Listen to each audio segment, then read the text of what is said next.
Most people do not fail at their dreams. They just never start them. They keep them safe and warm inside their mind where no one can judge them and nothing can go wrong. But something goes wrong anyway, slowly, silently, without anyone noticing. This story is about what that something is. Eli was the kind of person everyone liked immediately. He was warm, funny, and had a way of talking about ideas that made you feel like you were witnessing something rare. At 24, he had a vision so clear he could almost touch it. He wanted to write, not just for himself, but for the world. He had stories inside him that he genuinely believed people needed to hear, and everyone who knew him believed it too. He told his friends about it over dinner one evening. They leaned in. They asked questions. They told him he absolutely had to do it. He drove home that night feeling electric. He opened his laptop and stared at the blank page for 20 minutes. Then he closed it. Just for tonight, he told himself.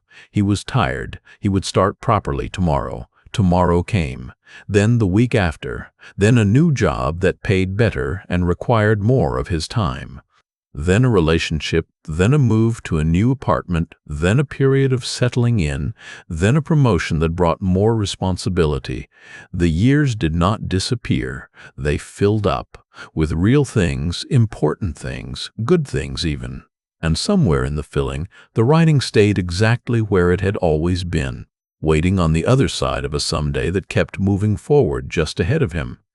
At 30, he mentioned the book at a family gathering. His aunt said she always knew he had it in him. He felt the old electricity briefly. He downloaded a writing app on his phone that night. He opened it twice in the following month, then stopped. At 35, he met someone at a work event who had just published their first book. He felt something strange sitting across from that person. Not jealousy exactly, more like a low, quiet ache, like seeing someone living in a house you once designed in your head. He congratulated them sincerely and meant it, but he drove home in a silence he could not quite explain. At 38, he started telling people he used to want to write. Past tense. He did not notice the shift at first, but the people who had known him for years did.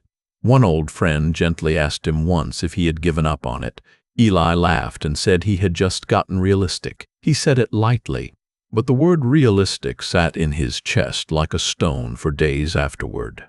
At 41, Eli was sitting in a hospital waiting room while his father was having a routine procedure. There was nothing to do but sit and think. And in that waiting room, in that specific kind of silence that only exists when you have nothing to distract you, Eli thought about the book. Not with excitement this time, with something closer to grief. He thought about all the evenings he had spent watching things he did not even remember, all the weekends he had let pass without opening a single page, all the times he had felt the pull and chosen comfort instead. He did not cry. He just sat there very still and let himself see it clearly for the first time. 17 years had passed, not 17 years of impossibility. 17 years of small daily choices to do something else, something easier, something that required less of him. And those small choices had added up to something enormous and irreversible, not a failure, something almost quieter than that, a life that had gone on without the most important part of him in it. His father came out of the procedure fine. They drove home together. His father talked about the garden, about what he wanted to plant next season, about a trip he had been thinking about. His father at 72 still had plans, still had things he was moving toward, and Eli watched him and felt something shift in a way he could not fully name. That evening, for the first time in longer than he could remember, Eli opened his laptop, not to check anything, not to watch anything. He opened a blank document, and he started typing, not perfectly, not confidently, but with something more honest than either of those things. He typed the first sentence of a story he had been carrying for 17 years and had never once let out. It was not a dramatic moment. No music played. Nobody was watching. The words were rough and uncertain and nowhere near what he had always imagined they would be. But they were there, on the page, real in a way they had never been before, and for the first time in a very long time, Eli felt like himself again. Eli's story does not have a triumphant ending yet. He is still writing, still figuring it out, still sitting down on evenings when it would be easier not to. But here is what changed. He stopped waiting to feel ready. He stopped protecting the dream by never testing it. He decided that a rough, imperfect, uncertain start was worth infinitely more than another 17 years of someday. You have something inside you right now that has been waiting. Maybe it has been waiting for years. Maybe you have gotten so good at explaining why the time is not right that you almost believe it yourself. I am not here to lecture you. I am just here to ask you one question. How much longer are you willing to wait? Because someday is not a day of the week.